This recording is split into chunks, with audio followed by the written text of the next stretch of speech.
morning. Thank you for joining me for Sunday Morning Cafe and a Chapter. My name is Victoria, and this morning we are going to read the first chapter of Ice Cold by Tess Gerritsen. This is the 8th book in the Rizzoli and Isles series, and this is also a television series. So if you're interested in reading and then watching or watching and then reading, you can borrow any of these resources through the library system. So without further ado, here is chapter 1. 1. Plain of Angels, Idaho. She was the chosen one. For months, he had been studying the girl, ever since she and her family had moved into the compound. Her father was George Sheldon, a mediocre carpenter who worked with a construction crew. Her mother, a bland and forgettable woman, was assigned to the communal bakery. Both had been unemployed and desperate when they'd first wandered into his church in Idaho Falls, seeking solace and salvation. Jeremiah had looked into their eyes, and he saw what he needed to see: lost souls in search of an anchor, any anchor. They had been ripe for the harvest. Now the Sheldons and their daughter Katie lived in Cottage C in the newly built Calvary cluster. Every Sabbath, they sat in their assigned pew in the 14th row. In their front yard, they'd planted hollyhocks and sunflowers, the same cheery plants that adorned all the other front gardens. In so many ways, they blended in with the other 64 families in the gathering, families who labored together, worshipped together, and, every Sabbath evening, broke bread together. But in one important way, the Sheldons were unique. They had an extraordinarily beautiful daughter, the daughter whom he could not stop staring at. From his window, Jeremiah could see her in the schoolyard. It was noon recess, and students milled about outside, enjoying the warm September day, the boys in their white dress shirts and black pants, the girls in their long pastel dresses. They all looked healthy and sun-kissed, as children ought to. Even among those swan-like girls, Katie Sheldon stood out with her irrepressible curls and her bell-like laughter. How quickly girls change, he thought. In a single year, she had transformed from a child into a willowy young woman. Her bright eyes, gleaming hair, and rosy cheeks were all signs of fertility. She stood among a trio of girls in the shade of a bur oak tree. Their heads were bent together like the three Graces whispering secrets. Around them swirled the energy of the schoolyard, where students chattered and played hopscotch and kicked around a soccer ball. Suddenly, he noticed a boy crossing toward the three girls, and he frowned. The boy was about 15, with a thatch of blonde hair and long legs that had already outgrown his trousers.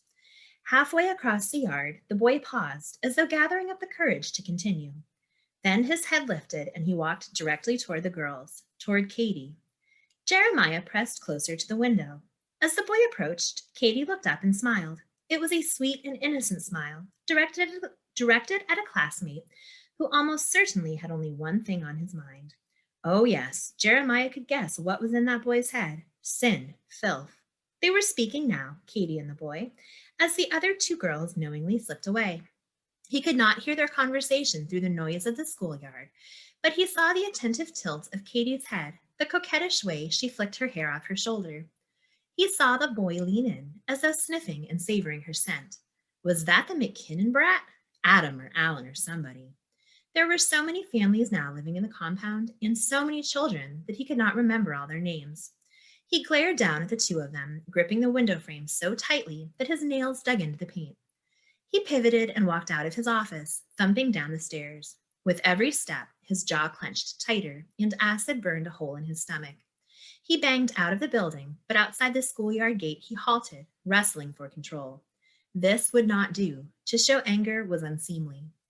The school bell clanged, calling the students in from recess. He stood calming himself, inhaling deeply.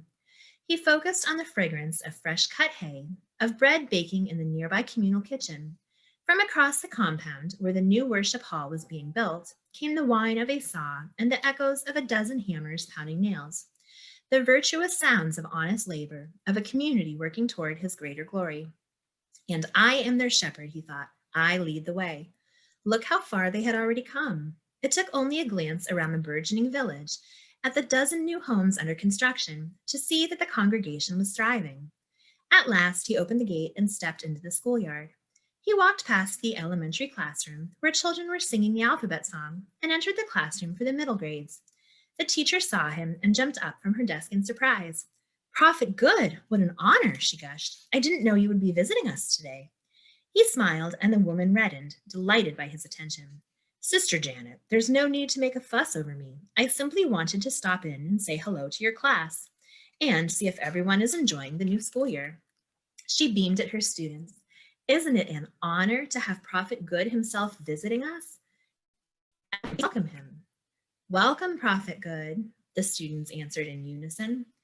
Is the school year going well for all of you? He asked. Yes, Prophet Good. Again in unison, so perfect it sounded as if it had been rehearsed. Katie Sheldon, he noticed, sat in the third row.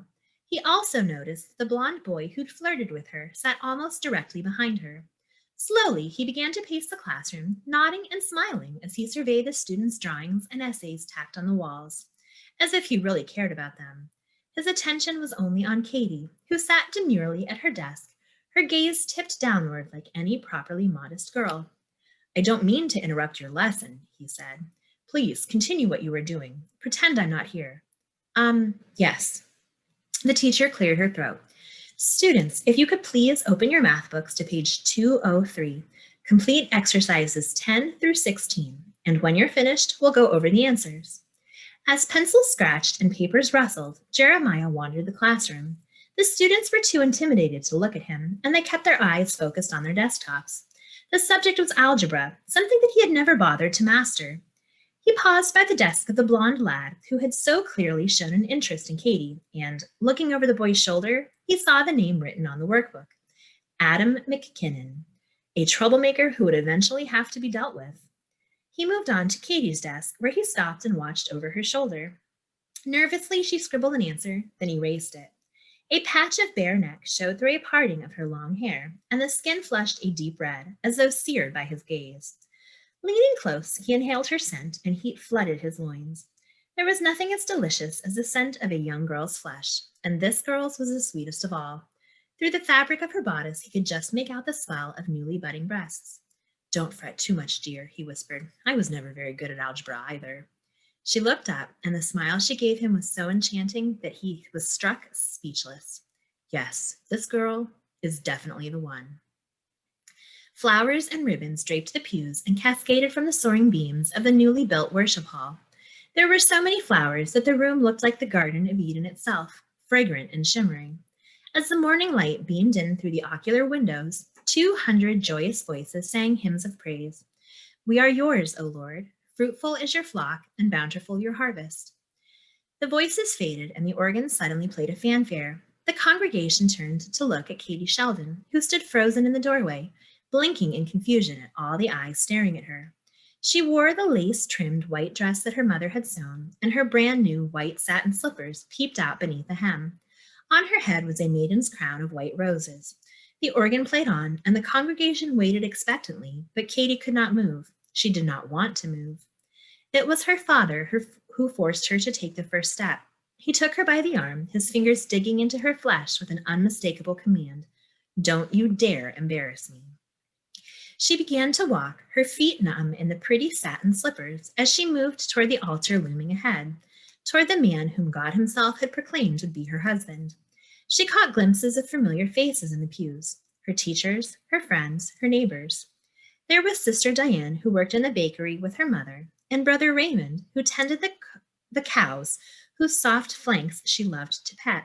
And there was her mother, standing in the very first pew, where she had never stood before. It was a place of honor, a row where only the most favored congregants could sit. Her mother looked proud, oh, so proud, and she stood as regal as a queen wearing her own crown of roses. Mommy, Katie whispered, Mommy. But the congregation had launched into a new hymn, and no one could hear her through the singing. At the altar, her father had released her arm. Be good, he muttered, and he stepped away to join her mother. She turned to follow him, but her escape was cut off. Prophet Jeremiah Good stood in her way. He took her hand. How hot his fingers felt against her chilled skin, and how large his hand looked, wrapped around hers, as though she were trapped in the grip of a giant. The congregation began to sing the wedding song, Joyful Union, blessed in heaven, bound forever in his eyes. Prophet Good tugged her close beside him, and she gave a whimper of pain as his fingers pressed like claws into her skin. You are mine now, bound to me by the will of God, that squeeze told her. You will obey. She turned to look at her father and mother. Silently, she implored them to take her from this place, to bring her home where she belonged. They were both beaming as they sang. Scanning the hall, she searched for someone who would pluck her out of this nightmare, but all she saw was a vast sea of approving smiles and nodding heads. A room where sunlight glistened on flower petals, where 200 voices swelled with song. A room where no one heard, where no one wanted to hear, a 13-year-old girl's silent shrieks. And that ends the first chapter of Ice Cold by Tess Gerritsen. As I said at the beginning, this is book number 8 in the Rizzoli and Isles series. This and other novels written by Tess Gerritsen are available to borrow, and if you need any assistance requesting materials, please call the North for Sales Library at 412-823-2222 or email us at nversales@einetwork.net.